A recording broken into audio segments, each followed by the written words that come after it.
வணக்கம். நம்ம இன்றைக்கி இந்த வீடியோவில் ஒரு சூப்பரான சிக்கன் ஷவர்மா பண்ண போகிறோம். வாங்க நான் இதை எப்படி செஞ்சேன்னு பார்க்கலாம். அதுக்கு முன்னாடி இந்த சேனலை நீங்கள் இது வரைக்கும் சப்ஸ்கிரைப் பண்ணலைன்னா சப்ஸ்கிரைப் பண்ணி வச்சுக்கோங்க. இந்த ஷவர்மா பண்ணுறதுக்கு 400 கிராம் அளவு சிக்கன் பீசஸ் எடுத்திருக்கேன்.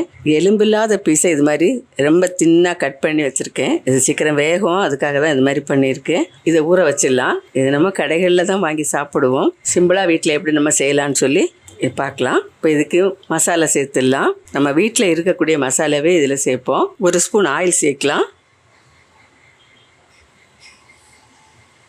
1 டீஸ்பூன் மிளகாத்தூள் சேர்த்துக்கலாம். 1/4 டீஸ்பூன் மஞ்சள்தூள் சேர்க்குறேன். 1/4 டீஸ்பூன் மிளகுத்தூள் சேர்க்குறேன். 3/4 டீஸ்பூன் மல்லித்தூள் சேர்க்குறேன்.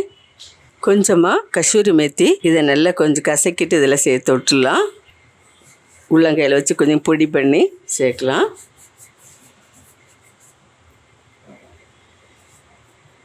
தேவையான அளவு உப்பு சேர்த்துடலாம். 1/4 டீஸ்பூன் உப்பு சேர்த்துருக்கேன். 1 டீஸ்பூன் அளவு எலுமிச்சம்பழத்தோட சாறு சேர்த்து விட்டுடலாம். இப்போ இதை நல்லா மிக்ஸ் பண்ணி கையாலேயே நல்லா மிக்ஸ் பண்ணிடலாம். மிக்ஸ் பண்ணி ஊற வச்சிடலாம். இதோட 1 டீஸ்பூன் சிக்கன் மசாலா அல்லது சாட் மசாலா எதுனாலும் சேர்த்துக்கோங்க. கரம் மசாலா ஆனால் 1/2 டீஸ்பூன் சேர்த்துக்கோங்க. இது சிக்கன் மசாலா தூள், நான் 1 டீஸ்பூன் சேர்த்துருக்கேன். எல்லாம் சேர்த்து நல்லா மிக்ஸ் பண்ணிக்கலாம். இப்போ ஒரு 2 மணி நேரம் இது ஊறட்டும், ஃப்ரிட்ஜில் வச்சிடலாம். இதோட 1 டீஸ்பூன் இஞ்சி பூண்டு பேஸ்ட்டு சேர்த்துக்கலாம். சேர்த்து நல்லா மிக்ஸ் பண்ணிடலாம். இப்போ நல்லா மிக்ஸ் பண்ணியாச்சு, ஊற வச்சிடலாம். ஒரு 2 மணி நேரம் ஃப்ரிட்ஜில் இருக்கட்டும். இதில் 3 கப்பு மைதா மாவு எடுத்திருக்கேன். இதை நம்ம ரொட்டி பண்ண மாதிரி பண்ணணும். சப்பாத்தி பண்ணுற மாதிரி தான். இந்த கடைகள்லாம் பண்ணும்போது கொஞ்சம் வித்தியாசமாக இருக்கும். நம்ம வீட்டில் பண்ணும்போது அதே டேஸ்ட்டில் நம்ம கொண்டு வரணும். அதுக்காக மைதாவில் பண்ணால் தான் அந்த டேஸ்ட் வரும். கோதுமை மாவுலேயும் பண்ணலாம் ரொட்டி. நம்ம இப்போ மைதா மாவில் தான் பண்ண போகிறோம். தேவையான அளவு உப்பு சேர்த்துக்கலாம். நான் ஒரு 1/4 டீஸ்பூன் சேர்க்குறேன். சேர்த்துட்டு நல்லா கலந்து விட்டுடலாம். இன்னும் கொஞ்சமாக கூட உப்பு சேர்க்குறேன். இது தேவையான அளவு தண்ணி சேர்த்து நல்லா பிசைஞ்சு எடுத்துக்கலாம்.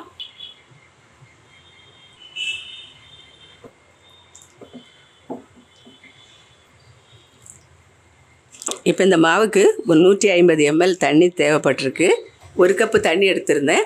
அதில் கொஞ்சம் மீதி இருக்குது. நீங்கள் தேவையான அளவு பார்த்து இது மாதிரி பிசைஞ்சு எடுத்துக்கலாம். இப்போ இந்த அளவு பிசைஞ்சு வச்சுருக்கேன். இதில் ஒரு 2 டீஸ்பூன் ஆயில் சேர்த்து விட்டுடலாம். 3 டீஸ்பூன் சேர்த்துருக்கேன். இது கொஞ்சம் நல்லா மிக்ஸ் பண்ணி கொஞ்சம் ஊறட்டும். இது ஒரு 10-15 நிமிஷம் இருக்கட்டும். மூடி வச்சிடலாம். திறந்து வச்சிடக்கூடாது. பேன் அடுப்பில் வச்சுருக்கேன்.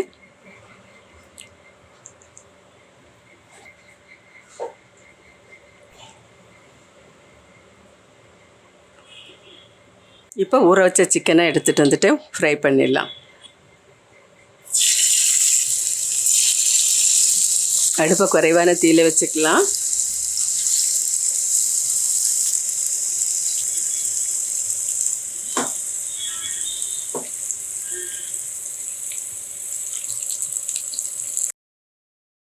ஒரு சைடு வந்ததும் அடுத்த பக்கம் திருப்பி போடலாம். இனி அடுத்த பக்கம் திருப்பி போட்டுடலாம். வந்துடுச்சு. ஒரு 2 நிமிஷம் 3 நிமிஷம் வைக்கணும். ஒரு சைடு வச்சா வந்துடும். ஆனால் நம்ம ரொம்ப தின்னாக தான் கட் பண்ணி போட்டிருக்கோம், அதனால் சீக்கிரம் வந்துடும். ஊற வச்சுருக்கோம்.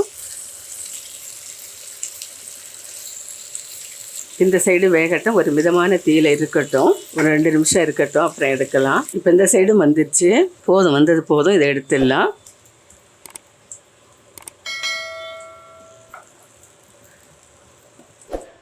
இப்போ ஃபஸ்ட்டில் போட்டதை நம்ம எடுத்தாச்சு. நான் அடுத்து செகண்ட் ஒன் போட்டு எடுத்துடுறேன். இதில் கொஞ்சம் கூட ஆயில் சேர்த்து விட்டுடலாம். இதையும் ஃப்ரை பண்ணி எடுத்துடலாம். இப்போ இதுவும் ரெடி ஆகிட்டு எடுத்துடலாம். இப்போ நம்ம ஊற வச்ச மாவை எடுத்து மறுபடியும் கொஞ்சம் மிக்ஸ் பண்ணிக்கலாம். நல்ல ஸ்மூத்தாக வந்திருக்கு. இப்போ இதை 2 பாகமாக பிரிச்சுக்கலாம். ஃபஸ்ட்டில் இந்த ஒரு உருண்டையை நான் சின்ன உருண்டைகளாக பிரிச்சுக்கிட்டேன்.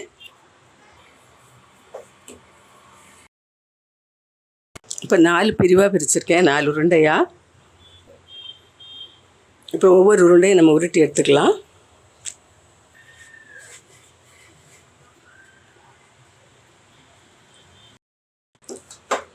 கொஞ்சம் திக்காக தான் உருட்டி எடுக்கணும். சப்பாத்தி மாதிரி ரொம்ப தின்னாக எடுக்கக்கூடாது.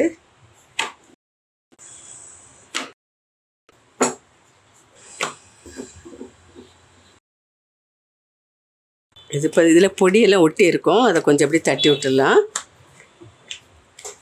இப்போ ஒன்று இது மாதிரி பண்ணியாச்சு.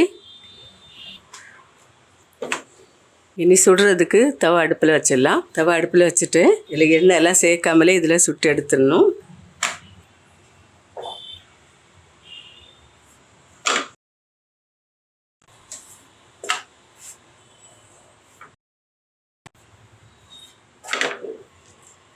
இப்போ மாற்றி மாற்றி போட்டு வெந்துட்டு போதும். இது மாதிரி வெந்தால் போதும். ரொம்ப வெந்தால் முறுமுறுன்னு ஆயிரும். எடுத்துடலாம். இப்படி எடுத்தால் சாப்பிட்டாவும் இருக்கும். எடுத்துடுறேன். இது மாதிரி எல்லாம் எடுத்துடலாம். எல்லாத்தையும் இது மாதிரி உருட்டி தட்டி எடுத்துக்குவோம்.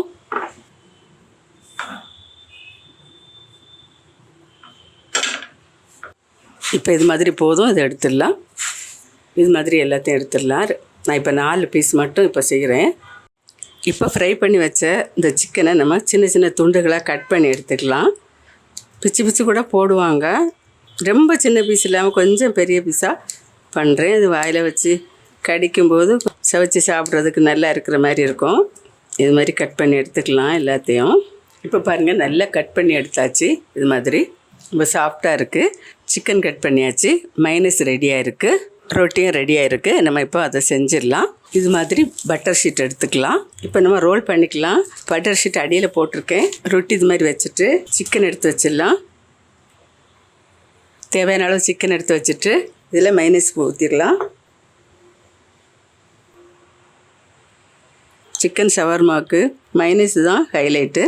வேறு சட்னி, புதினா சட்னி கூட நம்ம வச்சு இதில் சாப்பிட்லாம். நல்லா தான் இருக்கும். இதோட வெங்காயம் எல்லாம் சேர்த்து கேரட்டு அதெல்லாம் மிக்ஸ் பண்ணி கூட சாப்பிட்லாம். நான் இன்றைக்கி இது மட்டும்தான் வச்சுருக்கேன். சிம்பிளாக நம்ம வீட்டில் குழந்தைகளுக்கு எப்படி செஞ்சு கொடுக்கலாம், அவங்க விரும்பி கேட்குற போது நம்ம வீட்டிலே செஞ்சு கொடுக்குறதுக்கு தான் இதை சிம்பிளாக நம்ம வீட்டில் செஞ்சுருக்கோம். இதை இப்படி மடக்கிடலாம். இப்போது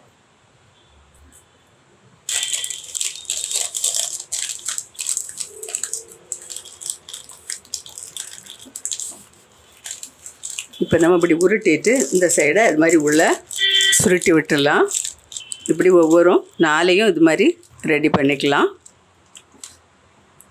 கரண்ட் போயிடுச்சு, அதனால் கொஞ்சம் லைட்டு கம்மியாக இருக்கும். இப்போ நான் சிக்கன் எடுத்து வச்சாச்சு. இதில் மைனஸ் ஊற்றிடலாம்.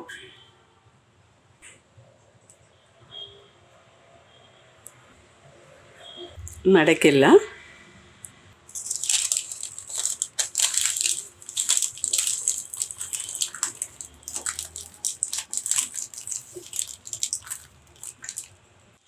இப்போ எல்லாம் மடக்கிடலாம்.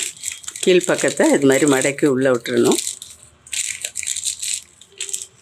இவ்வளோதான்.